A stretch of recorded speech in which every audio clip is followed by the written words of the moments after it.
នារីក្លាហានក្របបែកទម្លាក់ពីយន្តហោះប្រភេទ M117 ទម្ងន់ជិត400គីឡូក្រាមត្រូវបានដកបន្សាបដោយសុវត្ថិភាព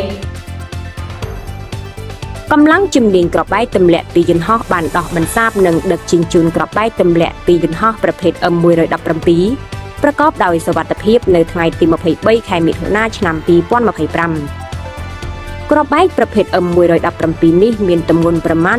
372គីឡូក្រាមមានបណ្ដោយជាង2ម៉ែត្រមានអង្កត់ជិតជាង40សង់ទីម៉ែត្រ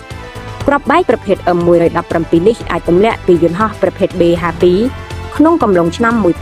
1973ក្របបែកនេះបានឃើញនៅភូមិបាក់កូតឃុំលីបូស្រុកត្រាំកក់ខេត្តតាកែវក្នុងជម្រៅប្រមាណជាង4ម៉ែត្រទីតាំងនេះបានរកឃើញសរុបចំនួន11គ្រាប់ដូចមានបង្ហាញក្នុងគំនូរប្លង់សូមបញ្ជាក់ថាដោយទទួលបានការអនុញ្ញាតពីសម្ដេចធិបតីប្រមុខរាជរដ្ឋាភិបាលអង្គភាពស៊ីម៉ាក់បាននឹងកំពុងស្រាវជ្រាវផ្ទៀងផ្ទាត់ទិន្នន័យការទម្លាក់គ្រាប់បែកនៅកម្ពុជាលើទីតាំងប្រមាណជាង230,000ទីតាំងក្នុងក្របខ័ណ្ឌទូទាំងប្រទេសនិងរៀបចំប្រព័ន្ធទិន្នន័យជាតិ AI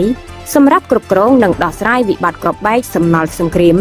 ធានាសុវត្ថិភាពប្រជាជនកម្ពុជាស្របតាមគោលនយោបាយរបស់រាជរដ្ឋាភិបាល